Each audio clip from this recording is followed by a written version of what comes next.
ಇಂದು ಬೆಳಗ್ಗೆ 6 ಗಂಟೆಯಿಂದಲೇ ಸಾರಿಗೆ ನೌಕರರ ಮುಷ್ಕರ ಆರಂಭ. ರಾಜ್ಯದೆಲ್ಲೆಡೆ ಬಸ್ಗಳ ಸಂಚಾರ ಬಂದ್. ಹೈಕೋರ್ಟ್ ಆದೇಶದ ನಡುವೆಯೂ ಸಾರಿಗೆ ನೌಕರರು ನಾಳೆಯಿಂದಲೇ ಮುಷ್ಕರ ನಡೆಸುವುದಾಗಿ ಘೋಷಿಸಿದ್ದಾರೆ. ಆದರೆ ನಿನ್ನೆ ಎಂದಿನಂತೆ ಬಸ್ ಸೇವೆ ಇತ್ತು. ಆದರೆ ಇಂದು ಬೆಳಗ್ಗೆ 6 ಗಂಟೆಯಿಂದ ಬಸ್ ಸೇವೆ ಸ್ಥಗಿತಗೊಳ್ಳಲಿದೆ.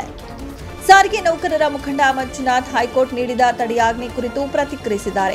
ಸಾರಿಗೆ ನೌಕರರು ಹಲವು ದಿನಗಳ ಗಡುವು ನೀಡಿ ಇದೀಗ ಕೊನೆಯ ಅಸ್ತ್ರವಾಗಿ ಮುಷ್ಕರ ಘೋಷಿಸಲಾಗಿದೆ. ಇದೀಗ ವಾಪಸ್ ಪಡೆಯಲು ಸಾಧ್ಯವಿಲ್ಲ.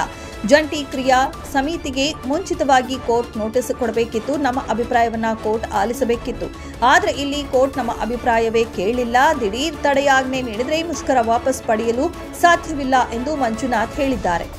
ಬೆಳಗ್ಗೆ 6 ಗಂಟೆಯಿಂದ ಮುಷ್ಕರ ಆರಂಭಗೊಳ್ಳಲಿದೆ. ನೌಕರರು ಭಯ ಬೀಳುವ ಅಗತ್ಯ ಇಲ್ಲ. ಕೋರ್ಟ್ಗೆ ನಾವು ಮನವಿ ಮಾಡಿಕೊಳ್ಳುತ್ತೇವೆ ಎಂದು ಮಂಜುನಾಥ್ ಹೇಳಿದ್ದಾರೆ. ಕರ್ನಾಟಕ ರಾಜ್ಯ ಸಾರಿಗೆ ಸಂಸ್ಥೆ ನೌಕರರಿಗೆ ಕೆಎಸ್ಆರ್ಟಿಸಿ ವ್ಯವಸ್ಥಾಪಕ ನಿರ್ದೇಶಕರು ಮನವಿ ಮಾಡಿದ್ದಾರೆ. ಕರ್ನಾಟಕ ಸಂಘಟನೆಗಳು ಕರೆ ನೀಡುವ ಮುಷ್ಕರಕ್ಕೆ ಹೈಕೋರ್ಟ್ ತಡೆ ನೀಡಿದೆ. ಕೆಎಸ್ಆರ್ಟಿಸಿ ಸಾರ್ವಜನಿಕರ ಅಗತ್ಯ ಸೇವಾ ಸಂಸ್ಥೆಯಾಗಿದೆ. ಹೀಗಾಗಿ ನೌಕರರು ಮುಷ್ಕರದಲ್ಲಿ ಪಾಲ್ಗೊಳ್ಳದೆ ಕರ್ತವ್ಯಕ್ಕೆ ಹಾಜರಾಗಲು ಮನವಿ ಮಾಡಿದ್ದಾರೆ.